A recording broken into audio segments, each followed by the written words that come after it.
Hi everyone, I'm incredibly pleased today to be debuting the Counselors of Real Estate's Top 10 Issues. This is the 11th year they are doing this, and yes, they are debuting it on our show, The Insider's Edge to Real Estate Investing. And with us today is Marilee Utter, who is the Global Chair of the Counselors of Real Estate. So Marilee, welcome. Thank you so much for joining us today. Thank you, my pleasure.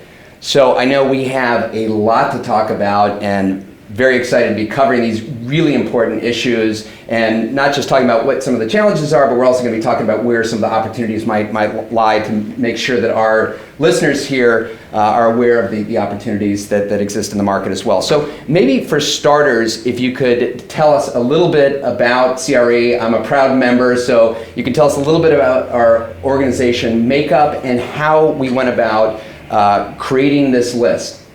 The Counselors of Real Estate is a global organization, association, pretty small, about 1,000 members around the world. It's by invitation only and really targeted at the top thinkers and analysts and advisors in the real estate world.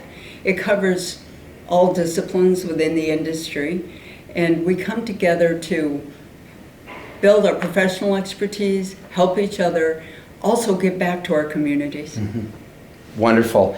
And I know having that expertise from around the globe, because we're going to be talking about a lot of global issues today. That's going to be, one of the themes is you need to be aware of what's going on out there. And so to be able to source that from our membership and compile this list, I think is incredibly helpful to have the perspective. So let's go ahead and dive right in. So at the top of the list, and this should not be a surprise for our audience out there, is inflation and interest rates. We have not seen inflation increases like this for at least 4 decades. So it would seem now that the Fed is singularly focused on this situation. So can you shed some light on this topic and how it's going to impact the commercial real estate market? Well, as you said, it's really unprecedented pretty much in our lifetimes. There are so many factors impacting it that we're not used to. And maybe one way to think about it is it's closer to wartime situations than it is our recent economic cycles. Maybe the context needs to be changed here. If you think about wartime, you have labor shortages, you have supply chain problems. That means that you need to reduce production, and yet demand is high. And what do you get? Inflation. So as we're navigating these waters, we're making it up as we go. And I think the Fed is too. And obviously they're taking aggressive moves now to try to get to a soft landing. Whether we can do that, that'll take a really fine touch. Nonetheless, I think the view is there's so much strong demand. Consumption is still really good. And that's 70% of our GDP in America. So that we expect a pretty soft landing, probably in 2 years, 1 year, not a really deep recession, not really violent, coming back and landing pretty well. That sounds wonderful, all things considered. Yeah, yes, we've been through some difficult times, as you said, unprecedented. But what would you say as far as commercial real estate values, as velocity in the market? Any thoughts on that? It's going to depend. If what you're experiencing in New York City, very different when people are experiencing in Albuquerque or in Des Moines or in Denver, where I live. So it's going to depend on the asset class, it's going to depend on the location. But there's a surprising strength still carrying on. A lot of cranes out there in a lot of markets. Not everybody. There's still winners and losers. So you need to be careful. Yes, and I couldn't agree more that it's very challenging to paint the commercial real estate market with one brush. Clearly geography, but you mentioned asset classes, and when you have inflation, I think up 9.1% this past month. Right. You look at assets where you're resetting leases every year, like multifamily, and we've also seen some unprecedented rent growth, right? So getting into asset classes where you can outpace inflation, whereas look, some of these longer term triple net assets, thinking about those 10, 20, 30-year leases that are flat, there's going to be no doubt some upwards pressure on cap rates. I think you're going to see a trend towards more flexibility just because of what we're going through, being so unprecedented, so hard to predict, and we don't know where the next black swan's coming from. That's right. So maybe we'll start seeing a lot more shorter-term leases. Right. I don't know how the banks will feel about it, but okay. Well, we'll move right along because I know we've got 9 more steps to cover here, and the next is the geopolitical risk, capital markets, real estate uncertainty. Again, so much going on out there. The war in Ukraine, the supply chain issues with the COVID lockdown in China. What should our audience be focused on right now? Well, I think the best thing to say is to pay attention. Mm-hmm. It used to be, certainly for large markets like the U.S. and North America, that was out there. But what we're seeing is it's here now. And while real estate, we all focus ultimately on the local market, that's so important, in our own backyard. Well, guess what? These impacts are in our own backyard. And we're having a lot of commodity shortages because of the various disruptions going on. With those commodity shortages, those are impacting us. So the food shortage that's being created out of Russia and Ukraine, for instance, is really hurting our prices. Other places, it's an eating crisis. I mean, it's a real food crisis. For us, we're seeing price vicissitudes and so on. But pay attention. Mm-hmm. Yeah, and there's so many implications. Rising energy costs, it's another one certainly to look out for, and that there might be, I know we're going to get to that later, but again, I spent, I've been here in New York focusing on this market for close to 25 years, and I know certainly for the first half of my career I was really solely focused on this market, saying, okay, well, this is where everything is happening, and now it's such a, it is so important to understand what's going on around the world. Okay, so we're going to keep moving here, and this is a topic, again, which will not surprise our office. A lot of our listeners out there have been hearing about the hybrid work, and we're going to talk a little bit about the great decentralization, and also maybe looking at where the opportunities could be, which is a correction towards resiliency. So where are we with the hybrid work week right now, and what are the implications? Well, back to work was our number one issue last year. I mean, we know a lot more this year than we did last year, which is a good thing. And it does seem that hybrid work in one form or another is here to stay. I mean, all kinds of surveys are predicting that workers want more flexibility in the workspace. On the other hand, surveys don't always predict action, so we got to be mindful of that. But it seems to be settling in at about two to 3 days a week. Mm-hmm. Give me Monday and Friday to be more flexible, kind of thing. So that's going, and that seems to be being well integrated.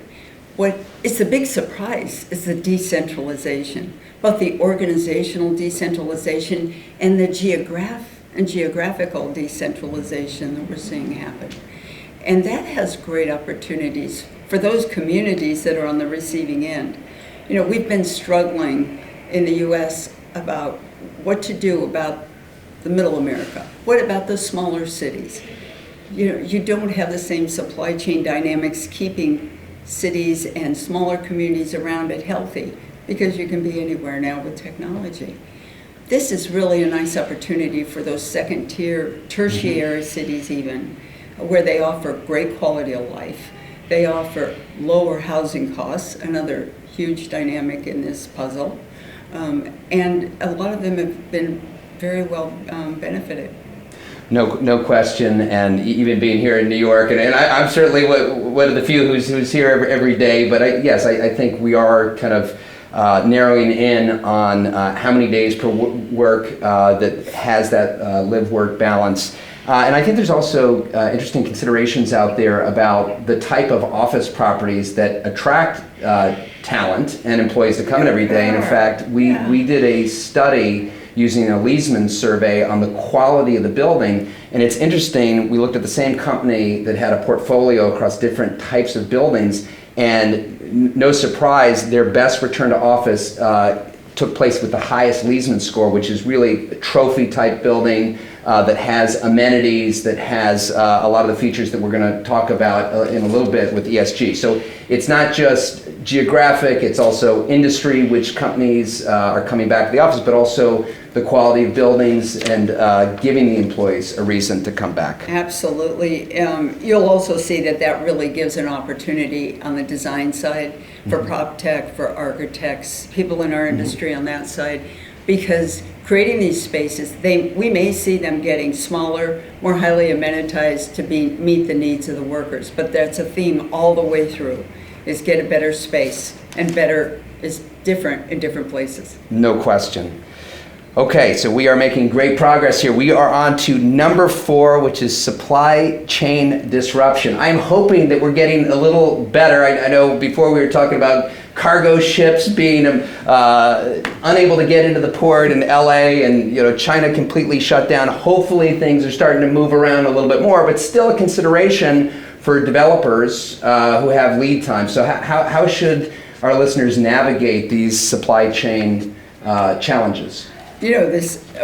One of the things about the supply chain challenges, besides all the disruption it's caused everybody across our industry and across the economy, it's really gotten the attention now of CEOs. And I think it's Alex Partners said 72% of CEOs are nervous about losing their jobs because of economic disruptions. And so that's it's creating action. They're saying, how do we fix this and how do we change this? And so the shift in thinking is going more towards business continuity than cost cutting and efficiency, which is a big mental shift for U.S. industry to be doing.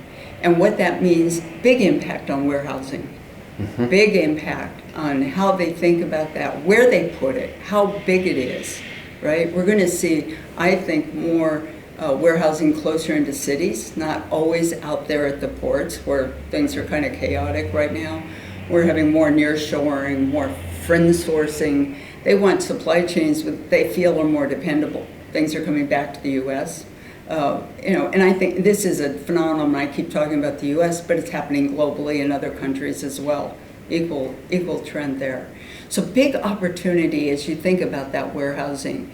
It's also going to get more automated. Lots of things. So I think as strong as industrial has been for our industry, it's going to get stronger, and there's going to be a lot of innovation going on. That's wonderful to hear, and a great point that out of these challenges, again, we're going to develop more efficiencies. So, and hopefully, yes, brighter things to come. So, moving right along to number 6, and I know where these are. Did I miss 5? Oh, I didn't mean to miss 5. I'm sorry. How could I forget? Energy, sustainability, affordability, and availability. Okay. So again, this is one where, yes, there are some challenges, right? Certainly the cost. We talk about some of the insurance pieces and considerations, but we're going to get better buildings out of this. Maybe you could talk a little bit about healthy buildings, workspaces. What can we look for in this department? So energy is a big topic. This year we decided let's really focus on the office building sector and what that means to office buildings. And there's huge pressure from the market, really, and now we're seeing it in regulation, of course. Huge pressure to make our buildings more healthy. And that has primarily to do with HVAC, air circulation, but daylight, lighting, sound, acoustics, that sort of thing. Open spaces where people can work, and then places they can gather. So obviously big opportunities in the design of spaces and in the, and putting all that in. One of the interesting challenges, and then there's also, what about climate change? Let's electrify everything and have backup power. Mm-hmm. But one of the interesting challenges is that they are in conflict. Lots of times when you do the health and wellness kinds of improvements, it actually increases your energy use. So how do you reconcile that? So one of the big opportunities is in the measuring, in the metering. And there's lots of new innovation and new technology there to help you be more efficient in the energy you do use so that you don't end up increasing your output instead. So I think there's a way to get there. So there's great strategies available for building modifications, in the design side, also in the owners and so on. It certainly points and reinforces your earlier comment about, Class A buildings. There's going to be a clear difference in Class A buildings. Mm-hmm. And so investing in your asset and bringing it up to standards really will pay off. No question. I know there's also certainly a science behind it, and now developers are looking into how do we create more fresh air within a building, natural light, giving employees a reason to be there, and, right. and also the great impacts to health as well. That's right. Okay, so we are at number 6. We're halfway through here. So labor shortage strain. So we've done a good job addressing the challenges and thinking about the opportunities. This one is a little tougher because the question is, where have all the workers gone? I believe the statistic in the report was that on one hand, the economy has regained all but about 1 million of the 22 jobs lost during the initial lockdown, but there are still, I believe, twice as many unfilled positions as unemployed workers to fill them. So why is there this mismatch? Yeah, there is definitely a mismatch. First of all, it is this mismatch between skills and geography. Mm-hmm. I mean, the workers are out there. Unemployment's 3.5, 6%. It's really low. It's as low as it's ever been. And so they're working, but where are they working? And what kinds of jobs are we creating, and so on. So people want more flexibility. We've talked about that already. They want to live where they want to live and have as much as they can, much time as they can. So they're picking other industries. Actually, they're getting better jobs. Mm-hmm. We've got a lot of quit rates at the lower paid employees. I think 25% is 25% up. So part of the Great Resignation, yes. Yeah, the Great Resignation. Right. And it seems to be easing up a bit. Mm-hmm. I think when the market softens, we'll see less easing. But the other thing is that it's really hit different industries in different ways. Mm-hmm. So really hard hit has been hospitality, restaurants, healthcare, brutal on nurses for sure, transportation, that's our problems there, and manufacturing. So different industries are experiencing it. It's not real cheery because, economists have long known that our economy is going to change in the 2020s just because of demographics. Mm-hmm. We knew that in the 2020s, the U.S. would go from being a labor surplus to a labor shortage economy. And when you had the pandemic hit, it just made it worse. So we're seeing all those side effects. So we're not going to get a lot more workers between the baby boomers retiring, and we're below zero population replacement level, so low birth rate, and low immigration. We're not getting more workers. Mm-hmm. I think the opportunity in all this is, again, we're going to go to more automation. Mm-hmm. And there's going to be lots of innovation in that direction. How do I keep my production up? It's really important, obviously, for the country that we do keep our productivity going. It's such a great point because, again, where work can be automated and really leveraging talents, right, to do higher level work, I think will be a good thing overall. It will certainly, the theme, again, of more efficiencies. It's those low-level jobs where people are quitting. Yes. So number 7, the great housing imbalance. So back in the 1970s and 80s, there was one new housing unit created for every 1.2 jobs on average. But by the 2010s, that figure had become completely out of balance to just one unit for every 2.6 jobs. So we know that we've had a huge challenge keeping up with supply, right, to meet this demand. And certainly during the depths of COVID, I think we had a lot of the millennials go back, move with their parents, but now they're branching out again. So we are definitely in need of housing. So where are the opportunities to do that? Well, they're everywhere. So build your housing. I mean, that's really the message. Communities without housing don't have workers. And if you don't have workers, you don't have an industry.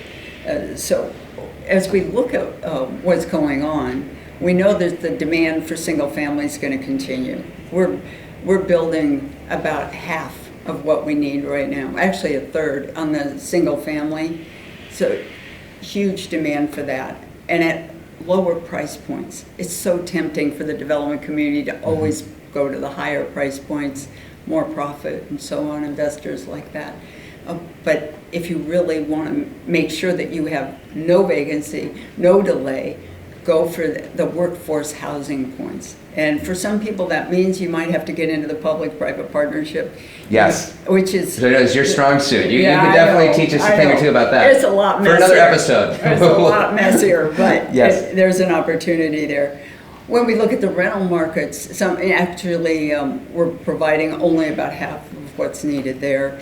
What we see, though, is the demographics on that market are changing a little bit. We're going to see 40% of the opportunity in multifamily in 3 states. And guess what? California, Texas, and Florida. No surprises there. We're also seeing the demographics change a little bit on that. The majority of multifamily, of apartment renters, are going to be white and over 55 years old. The rest of them, the younger renters, will be much more diverse, racially diverse. So as you think about the product there, you might make some tweaks to it, things to accommodate those demographics. Certainly a lot of opportunity, and I know we've talked about some of these secondary cities before in the earlier point about the the migration. So I know cities like Austin, Orlando, and Phoenix are also having a field day these days. Although they might not like to be called a secondary city, but they're definitely moving in the right direction. At Phoenix, it's hard to call them a secondary city these days. They've really done well. But you're right, that mix of good life quality and lower costs is a winning formula. No doubt. Okay, so the next one, they've really given us a challenging job. We go through all 10 of these. You could do we're making great progress here, but this one about regulatory uncertainty. So, you've got local, you've got state, you've got federal requirements. It is becoming more and more challenging to develop. So how should our listeners think about that, especially if they're looking to build new projects? What are the opportunities? Where are areas, pitfalls to steer clear? Well, first hire a good attorney, right? So that you know what the laws are. Yes. Because they are changing all the time, and there are opportunities. But there are markets that have different approaches to dealing with it. So New York City, the zoning law, very detailed. That's right. A lot of the development is by right. Yes. You come to my neck of the woods, Boulder, Colorado, the barriers to entry are enormous because everything is overthought and the processes take forever. And that isn't to mention all the federal things that are impacting us. So know your market, obviously, and pick your markets. For those high barrier to entry markets, that's a commitment. If you decide to go there, you can make a lot of money, but on the other hand, it's a big investment and a big focus. So just know your market and do your homework.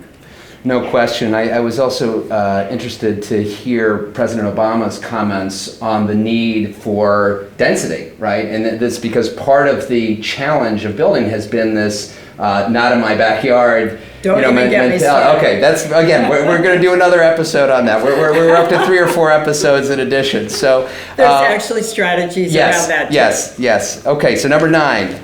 Almost there. So cybersecurity interruptions, and this is something that's kind of been, lurking in the background. Although this is not a so-called smart building or Internet of Things problem. So what are the challenges here, and how do we deal with them? I mean, we've been talking about the technology improvements for years, and it's amazing the improvements we've made in decades in all kinds of building systems, all kinds of construction, design, every aspect of it. The challenge that we're seeing is that it's kind of a siloed industry. So the design guys do one thing, the management guys do another, the HVAC guys do one thing, the power guys do another. But you actually have these very sophisticated systems that don't talk to each other. And a lot of the property management is not educated, skilled, up to speed on how to manage it all, integrate it all, to prevent cybersecurity and that sort of thing. So the first problem is really this lack of expertise And that's, I think, can be addressed mostly by awareness. And for the property management, huge issue, a huge part of our industry. So dealing with, knowing what those systems are, educating the people at every level in the property management, asset management field really makes a difference. The second issue we've seen come from that is a lot of the insurance issues. Issues of GL, general liability, property insurance, do not cover cybersecurity kinds of issues. And so they don't really understand, how to address it. They cut you out. So paying attention to your insurance and being attentive. You can try riders. Often those lead to litigation.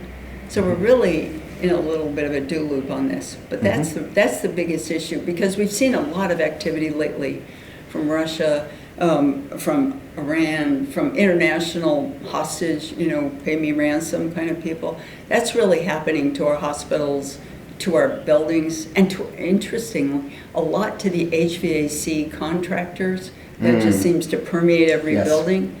So paying attention to that, training your property management staff, and then watching your insurance very carefully, because cybersecurity is with us. Yes.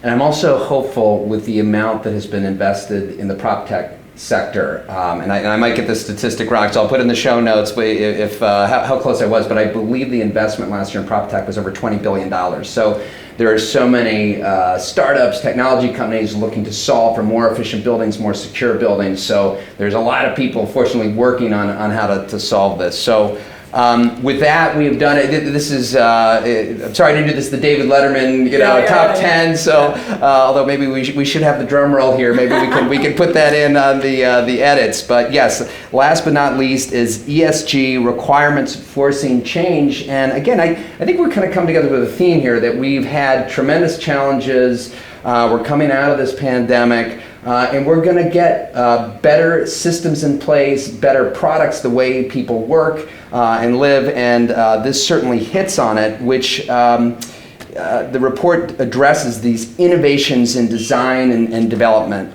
in the construction of new buildings, and certainly the renovation of existing buildings. So maybe you could talk a little bit about that to take us out. Yeah, what's new this year, because ESG has been around now several years, is we're finally starting to see the regulations come.